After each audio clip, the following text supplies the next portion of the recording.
Bismillahirrahmanirrahim. Assalamualaikum warahmatullahi wabarakatuh. Alhamdulillah. Alhamdulillahi haqqa hamdi.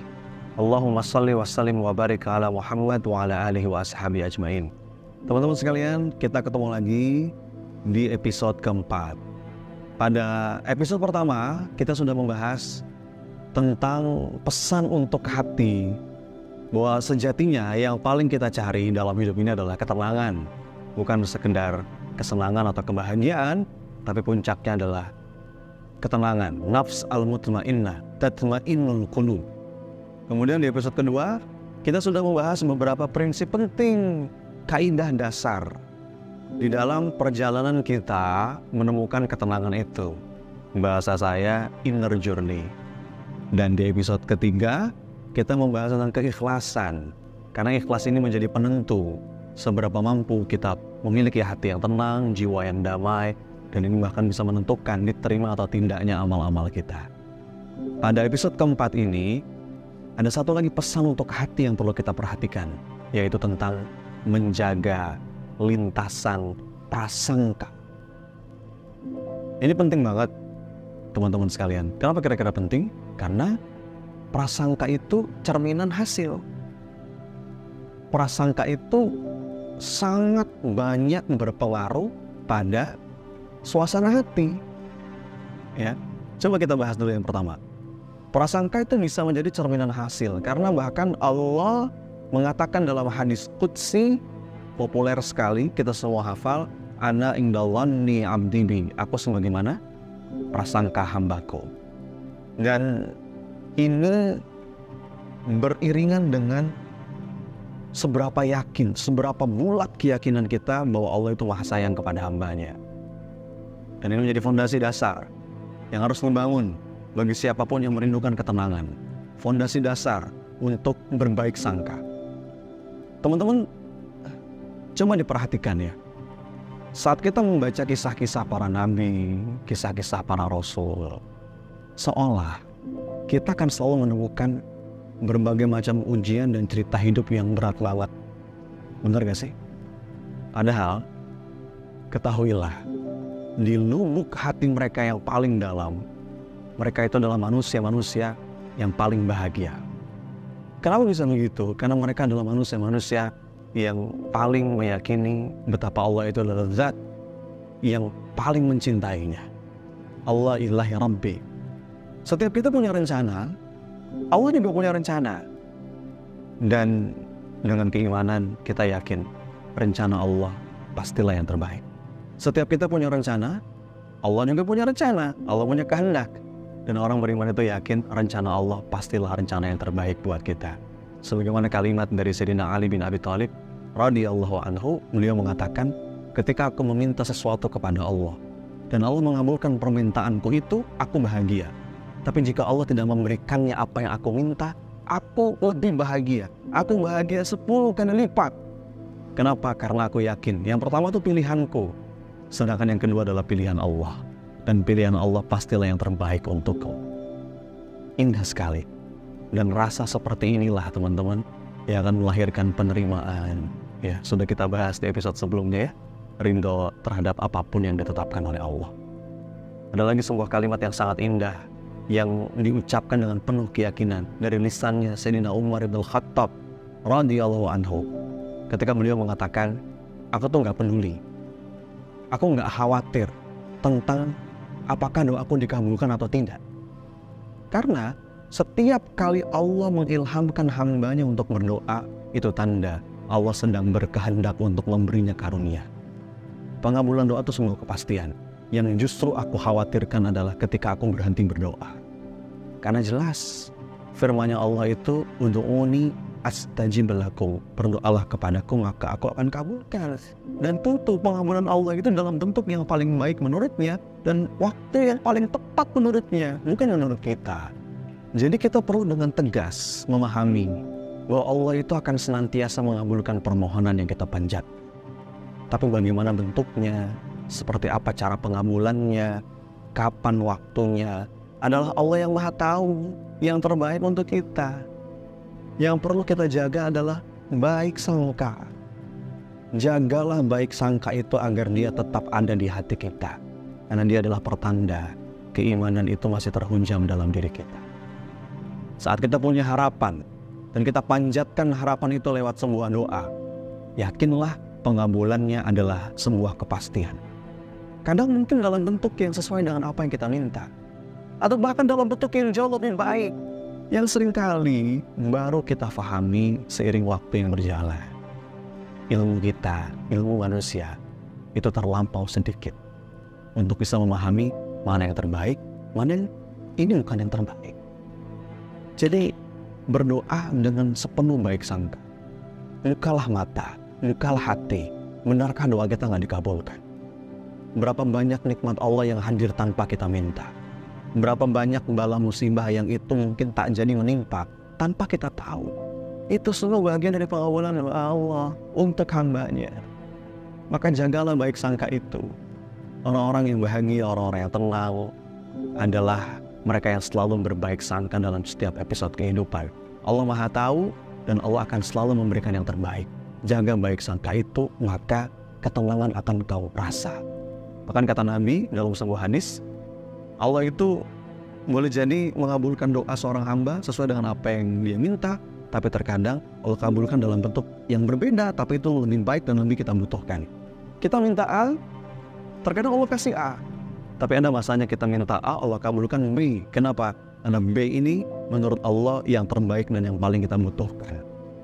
Bahkan di antara bentuk pengabulan doa dari Allah, kita dihindarkan dari musibah. Harusnya kita kecelakaan, na'udzubillah. Harusnya kita kena penyakit. Tapi ada doa kita yang lain, bukan tentang ini. Tapi doa itu Allah konversi menjadi penjaga kita dari bala dan musibah. Jadi teman-teman sekalian, jaga baik sangka itu. Ketika doa sudah kita panjatkan, bahkan kita sudah berdoa di waktu-waktu yang terbaik, pastikan doa di waktu-waktu yang diberkahi. Doa yang Rasulullah katakan pada waktu itu kemungkinan besar ijabahnya lebih besar. Ya, pada waktu itu lebih mustajab. Sepertiga malam terakhir di bulan Ramadan, berdoa pada hari Arafah, berdoa ketika sahur, berdoa antara azan dan iqamat, berdoa ketika sujud, berdoa setelah sholat wajib, berdoa saat minum air zam-zam, berdoa saat di majelis ilmu. Kita sudah berdoa di tempat-tempat terbaik dan waktu-waktu terbaik. Tapi ketika semua terasa tertunda, jagalah baik sangka itu. Pasalnya kita sudah berdoa dan menjaga adab-adab dalam doa. Kita sudah khusyuk dengan penuh harap, kita meminta dengan penuh kesungguhan, kita yakin akan dikabulkan, kita ulangi doa itu berkali-kali, sudah diawali dengan sholawat kepada Nabi, tapi kok seakan semuanya tertunda. Jagalah baik sangka itu.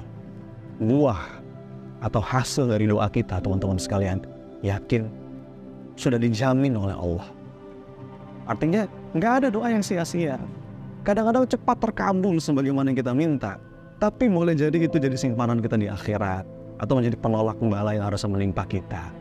Maka kalimat dari orang-orang yang beriman itu saat tertimpa sesuatu musibah, dia mengatakan, kami nggak tahu apakah ini musibah atau bukan, tapi yang bisa kami lakukan hanyalah berbaik sangka kepada Allah. Insya Allah semuanya ada kebaikan. Insya Allah baik pada akhirnya. Itu kalimat-kalimat yang sering kita dengar dari orang-orang yang berbaik sangka. Jagalah baik sangka itu dalam penantian pengabulan doa kita. Karena inilah yang dicontohkan oleh para nabi. Inilah yang dicontohkan oleh orang-orang mulia sebelum kita. Mereka itu nggak pernah lelah dalam berdoa. Mereka itu nggak pernah kecewa dengan pengabulan doanya. Sekalipun mungkin doanya itu baru terjawab setelah sekian tahun lamanya, bahkan berabad-abad lamanya. Ada sebuah nasihat indah dari salah seorang guru. Guru saya menasihati, saat kita merasa pengabulan doa kita terasa tertunda, maka ingatlah kisah-kisah Nabi. Pertama, coba ingat kisahnya Nabi Yakub alaihissalam. Ketika dia kehilangan anak kesayangannya Nabi Yusuf. Kemudian Nabi Yakub bersedih. Ya, bahkan dalam sebuah riwayat, pengabulan doanya Nabi Yakub itu tertunda sampai 40 tahun. Ujiannya bertambah-tambah, ya, matanya sudah mulai agak putih, buta karena sedih yang terlalu dalam. Tapi apa yang dikatakan oleh Nabi Yakub, mudah-mudahan Allah mendatangkan kebaikan, mendatangkan mereka semua kepadaku. Bahkan kalimatnya itu sangat terkenal, wala tayasu rauhillah innahu la yayasu min rauhillahi illal qaumul kafirun. Tidak putus asa walaupun dalam kesedihannya. Allah Maha tahu, Allah Maha bijaksana. Ketika kita merasa pengabulan doa kita terasa tertunda, maka ingat kisah Nabi Zakaria alaihissalam. Nabi Zakaria itu sampai usianya senja, belum juga dikaruniai anak. Ya, bahkan doanya Allah abadikan dalam Quran. Rabbi habli min ladunka dzurriyyatan thayyibah innaka sami'ud du'a. Duhai Rabbku, karuniakanlah kepadaku keturunan yang baik dari sisimu ya Allah. Sungguh Engkau Maha mendengar doa. Dan doa itu teman-teman sekalian terlantun bertahun-tahun tanpa jemu, tanpa bosan. Dan tahu Allah baru mengabulkan pinta itu sebagaimana yang dikatakan oleh para ulama setelah 40 tahun lamanya. 40 tahun. Ingat, dan Nabi Zakaria nggak pernah kecewa dalam berdoa. Kalimat yang sangat terkenal dan ada dalam Quran. Walam aku bidu'aika rabbi syaqiyya. Saat kita merasa pengabulan doa kita tertunda, maka ingatlah Nabi Musa alaihissalam. Nabi Musa itu pernah berdoa, ya Allah, Fir'aun ini ya Allah, Engkau sudah memberikan kepada dia banyak sekali perhiasan dan harta yang berlimpah. Engkau berikan dia bala tentara, tapi dengan semua itu ya Allah, dia durhaka kepadamu, dia menyesatkan manusia dari jalanmu ya Allah. Maka binasakanlah harta dia ya Allah, kunci mati hati mereka ya Allah. Itu doanya Nabi Musa. Anda tahu kapan terkabul? Kapan Fir'aun kalah? Kata para ulama, 40 tahun dari doanya Nabi Musa itu baru Fir'aun ditenggelamkan oleh Allah yang kita semua tahu kisahnya. Jadi saat kita merasa putus asa, kenapa ya kok doa-doa saya nggak dikabulkan? Maka mari kita tadabburi kisah-kisah para nabi. Ini kekasih Allah yang berdoa, mereka menanti begitu lama. Lalu mengapa kita seakan-akan nggak bersabar dan pengen segera dan mewujud dalam bentuk apa yang paling kita inginkan? Mari kita muhasabah, mari kita renung ini teman-teman sekalian. Maka teman-teman sekalian, yang perlu kita latih adalah melepas hasil, melepas doa, melepas apapun result dari ikhtiar yang kita lakukan. Tugas kita itu hanya berdoa dan bergerak. Yang dalam kendali kita adalah bergerak sepenuh raga, berdoa sepenuh rasa, dan setelah itu berserah sepenuh jiwa. Itu akan membuat batin kita tenang. Kita itu jadi banyak gelisahnya, jadi banyak resahnya, karena kita belum mau berserah. Dan orang itu nggak akan mungkin bisa berserah sebelum dia percaya, sebelum dia beriman. Dan di antara bukti seseorang itu beriman adalah dia mampu berbaik sangka kepada Allah.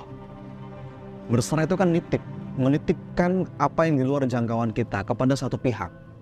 Saya mau nanya, kira-kira kalau Anda mau nitipin barang, siapa yang Anda cari? Siapa yang Anda pilih untuk memegang titipan Anda itu? Tentu pihak yang Anda percaya kan? Kita itu baru bisa nitip, baru bisa berserah kalau kita percaya. Dan dengan kepercayaan itu kita berbaik sangka, dia pasti akan menjaga titipan saya. Maka untuk bisa mantap itu nitip berserah, kita balik lagi. Fondasinya adalah keimanan dan keyakinan. Ada doa yang diajarkan oleh Nabi untuk sesuatu yang kita cemaskan, untuk sesuatu yang kita khawatirkan.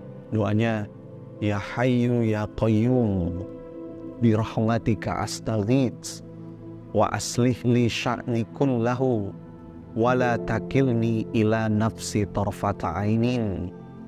Ya Allah, hamba titip segala urusan-urusan hamba yang itu di luar jangkauan hamba.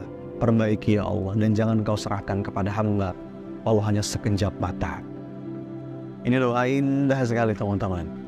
Satu ungkapan, satu statement, satu munajat seorang hamba yang menitipkan segala urusannya kepada Allah. Kita jadi stres karena kita kepingin megang semuanya. Kita pengen mengendalikan semuanya. Obsessive controlling. Seakan-akan semua harus sesuai dengan apa yang kita inginkan. Padahal belum tentu itu yang terbaik. Lawan dari obsessive controlling itu adalah beautiful surrender. ketika seseorang itu mempercayakan urusannya kepada Allah dengan berbaik sangka. Ya, bahkan saking pentingnya baik sangka ini, teman-teman, Rasulullah bersabda, janganlah kalian wafat kecuali dalam keadaan berbaik sangka kepada Allah. Orang itu akan bisa menikmati proses saat dia punya 3 unsur. Tawakal, berbaik sangka, dan fokus mengerjakan amal-amal yang memang bisa dia kerjakan. Doanya ada. Ada sebuah doa yang Rasulullah ajarkan, Allahumma as'aluka taufiq lima hambika minal a'mal wa sidqa tawakkulli alaik wa husna dhanni bik. Ya Allah, karuniakanlah kepadaku taufik, berikan petunjukmu, ilhamkan aku ya Allah untuk bisa terus mengerjakan amal-amal yang Engkau cintai. 1. Yang kedua, wasidqa tawakkulli alaik, berserah dengan bulat, dengan benar kepadamu, wa husna dhanni bik, dan berbaik sangka kepadamu. Dari rumusan ini kita menemukan ada 3 elemen nih. Kalau kita ingin menikmati proses, 3 elemen, 3 unsur. Penting kita menikmati proses, karena bagian kita diproses. Hasil itu bukan wilayah kita, hasil itu wilayahnya Allah. Kita jadi stres karena kita melekat dengan hasil, kita merisaukan hasil. Jadilah kita overthinking, thinking kita over. Ada fokus kita hanyalah di doa dan ikhtiar, ya. Dan doanya tadi ada kefokusan pada amal-amal yang memang Allah cintai, terus beramal, kan itu yang dalam kendali kita. Lalu bertawakal, wasidqa tawakkulli alaik, dan yang ketiga wa husna dhanni bik, berbaik sangka dengan bulat kepada Allah, teman-teman sekalian. Maka mudah-mudahan pesan untuk hati, a letter to qalbu, part 4 ini tentang berbaik sangka membantu kita, mengantarkan kita pada satu state yang namanya inner peace, ketenangan dan kedamaian sejati. Barakallahu fikum, sampai jumpa di episode selanjutnya.